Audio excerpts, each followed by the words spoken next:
Hello friends, welcome to SP Sharma classes. देखो बच्चों, ये जो है क्वेश्चन जनरल कंप्यूटर के हम यहाँ पे करेंगे और इस टेस्ट में जो हम क्वेश्चन डिस्कस करेंगे तो वो एक्सेल से रिलेटेड क्वेश्चन है।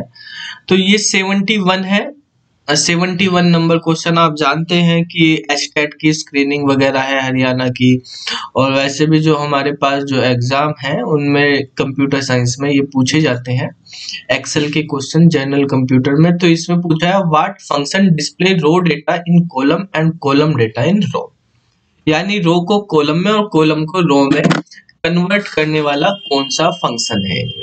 यहाँ पे एक दिया हुआ है हाइपरलिंक, ये तो हाइपरलिंक ओपन करता है। ये फंक्शन है बेसिकली हमारे, और इंडेक्स और ट्रांसपोज ये सारे के सारे फंक्शन है, और ये लुकअप एंड रेफरेंसेस के अंदर आते हैं। फंक्शन के भी टाइप होते हैं कि कौन सा फंक्शन किस टाइप का, तो ये फंक्शन लुकअप एंड रेफरेंसेस के अंदर आते हैं।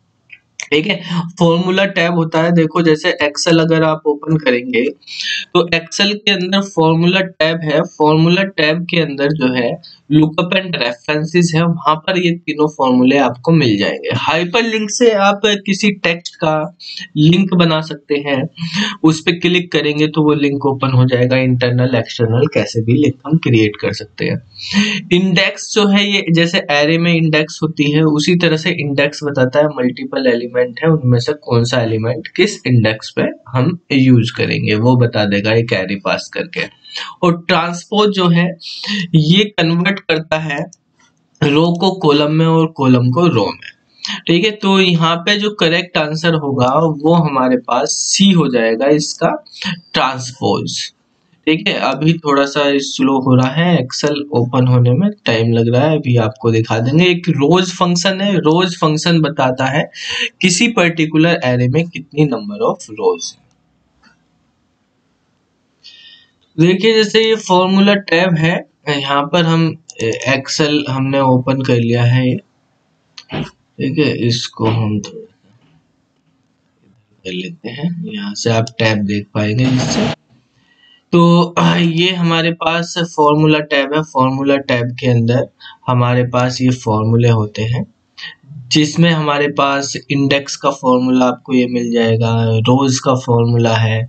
ठीक है, और आपके पास हाइपरलिंक का फॉर्मूला है, और यहाँ पर ये ट्रांसपोज का, ये चारों फॉर्मूले इसी उसमें है फॉर्मूले कैटेगरी में, यानी लुकअप एंड रेफरेंस। तो देखो कैसे ट्रांसपोज करते हैं, जो हमारे पास एरे की फॉर्म में होते हैं और जिनके मल्टीपल रिजल्ट आते हैं, उन फॉर्मूले को हम यूज कैसे करेंगे। ये 4 5 6 ये लिखा हुआ है, जैसे इसको ट्रांसपोज करना है हमें रो को कॉलम में, कॉलम को रो में, तो हम ट्रांसपोज नाम का फॉर्मूला लगाएंगे यहाँ पे और इस एरे को सेलेक्ट कर लेंगे।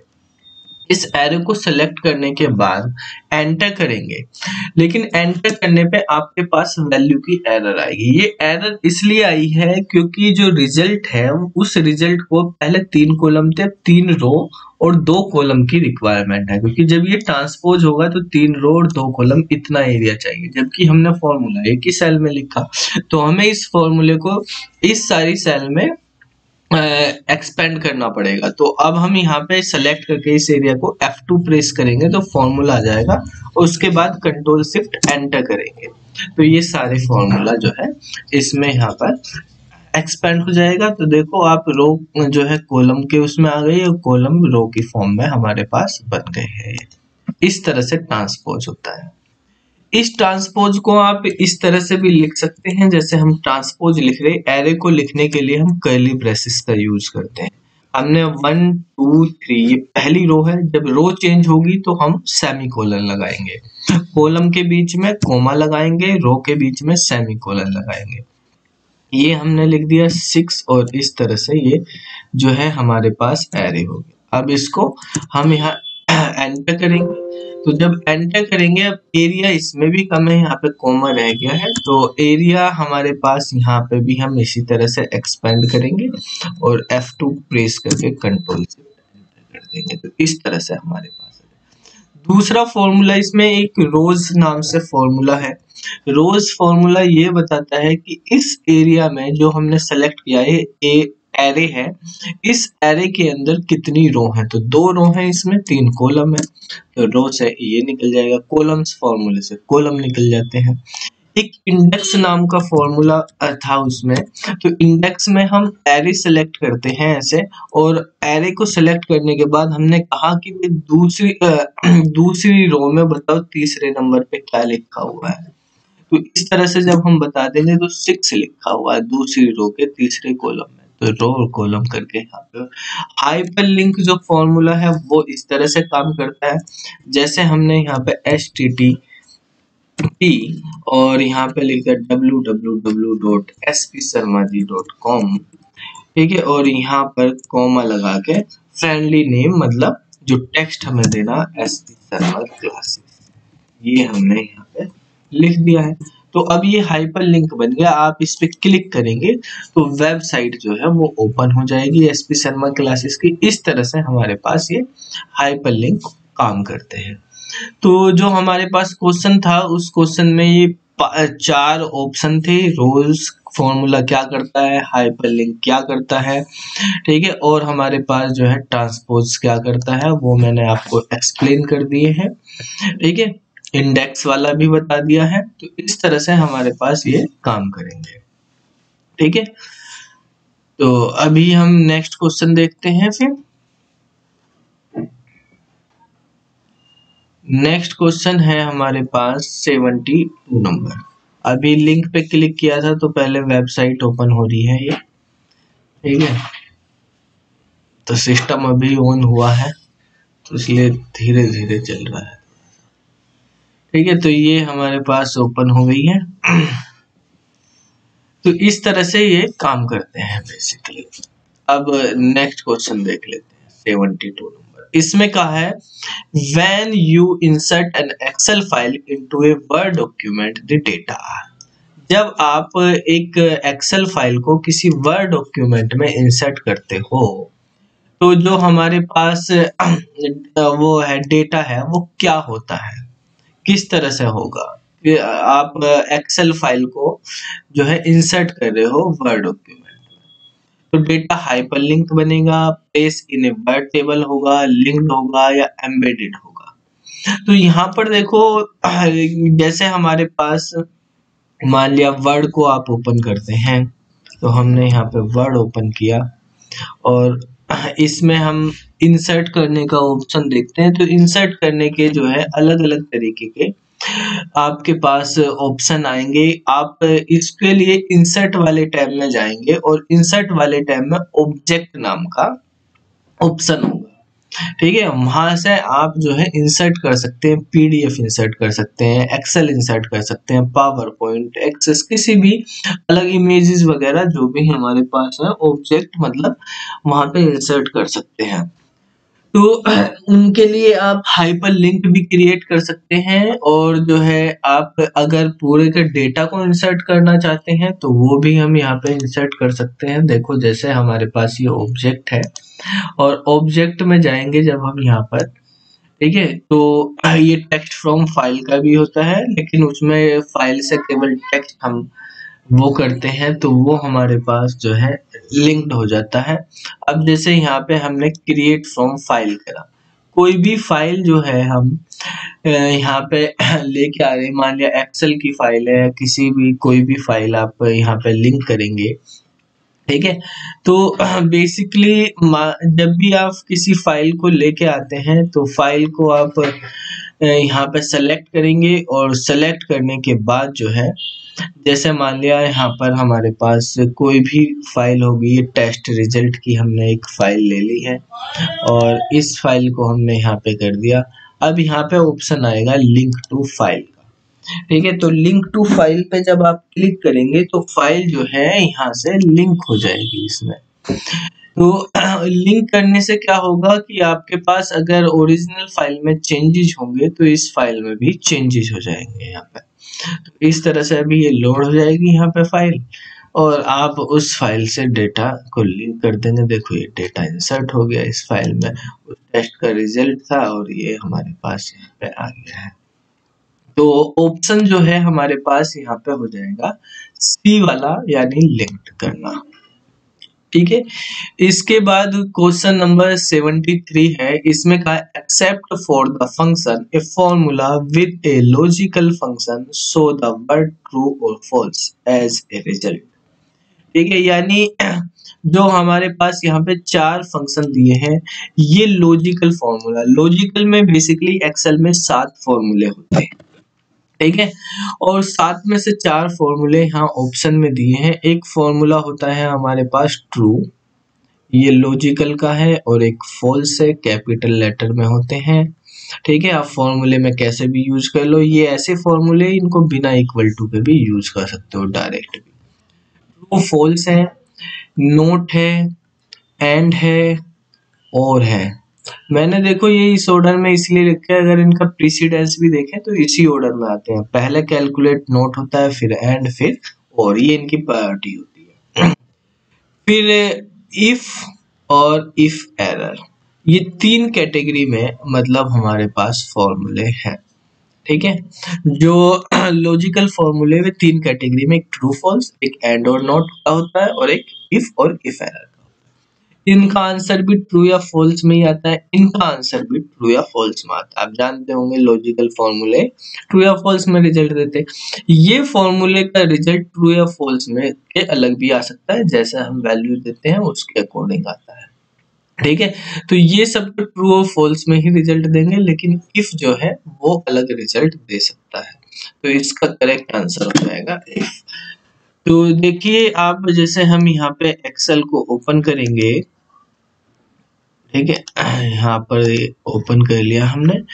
अब आप इसमें देखेंगे यहाँ पर लॉजिकल फॉर्मूले, and, false, if error, not और ट्रू, ये सब 7 फॉर्मूले हैं। ठीक है, तो इन फॉर्मूले को करेंगे तो देखो इफ वाला फॉर्मूले का आंसर हम अलग भी दे सकते हैं। शुरू में लॉजिकल टेस्ट होता है, मतलब कंडीशन हमें देनी पड़ती है, जैसे हमने लिख दिया 5 ग्रेटर देन 3। अगर ये कंडीशन ट्रू है तो वैल्यू इफ ट्रू दे दिया हमने, हेलो लिखा आ जाए, और अगर फॉल्स है तो इंडिया लिखा आ जाए। तो यहाँ पे जो है हेलो लिखा आ जाएगा, यहाँ पे हमने ये लिख दिया, तो यहाँ पे हेलो आ गया फर्स्ट वाला। तो ये ट्रू फॉल्स से अलग रिजल्ट दे रहा है, तो ये आपका आंसर हो जाएगा।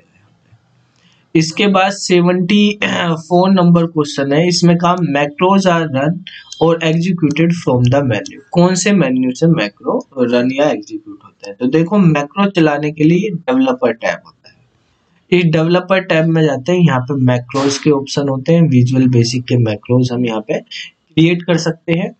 बेसिकली जो मैक्रोज हैं ये डेवलपर टैब बाय डिफॉल्ट नहीं आता, बाय डिफॉल्ट 7 ही टैब होते हैं यहाँ पे। इसको इनेबल करने के लिए हमें ऑफिस बटन पे क्लिक करना पड़ता है, वहां से एक्सेल ऑप्शन में जाते हैं, और एक्सेल ऑप्शन के अंदर यहाँ पर आप देखेंगे शो डेवलपर टैब इन रिबन का ऑप्शन आपको मिलेगा यहाँ।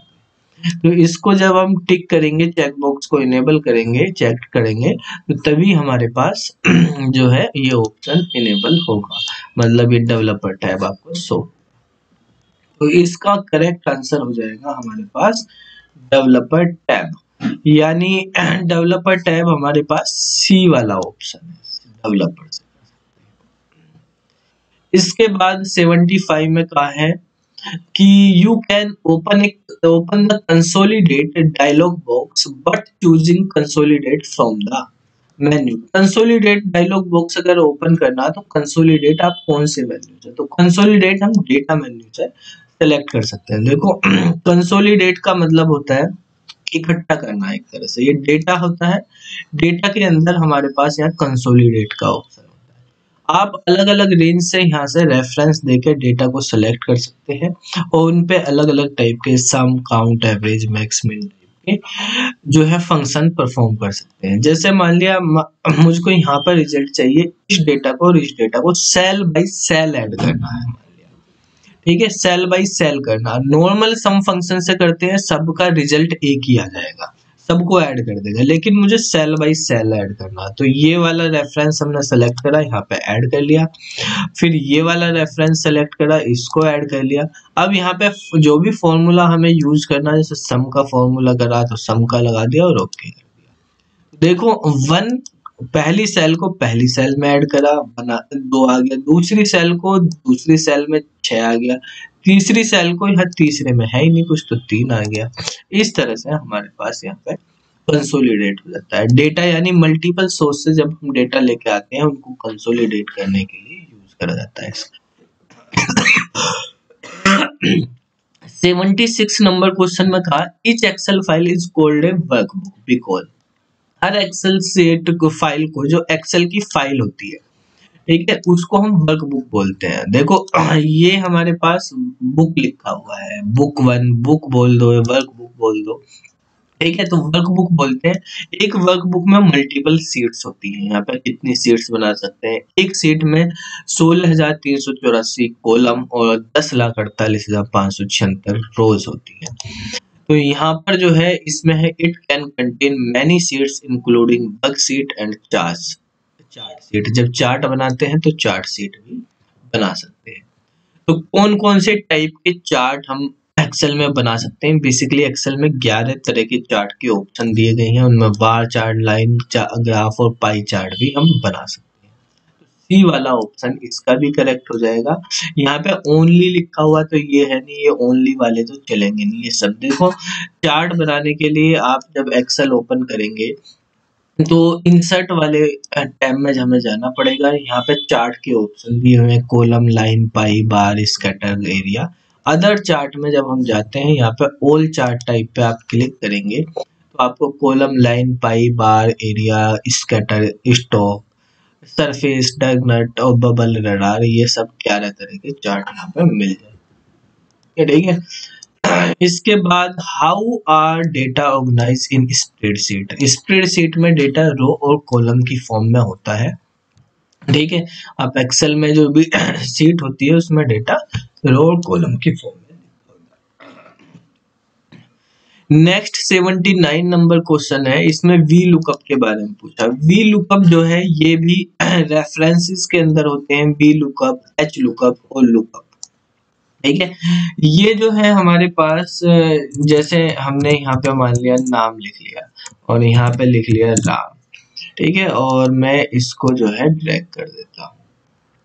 ये हमारे पास कुछ नाम लिखे हुए हैं, यहाँ पे हमने कुछ सब्जेक्ट लिख दिए, हिंदी, इंग्लिश, मैथ्स, CS, इस तरह से, और यहाँ पे कुछ डेटा लिख दिया, जैसे रैंड बिटवीन से, 10 से 50 के बीच का कुछ डेटा हमने ले लिया है और ये हमने एक सीट पे बना दिया है, ठीक है। तो अब अगर हम यहाँ देखेंगे तो बेसिकली हमारे पास क्या होता है, ये डेटा है जैसे, अच्छा ये हमारे पास लाइन पे रह गई, यहाँ पे कुछ डेटा है, 50 के बीच में लिखना है हमें।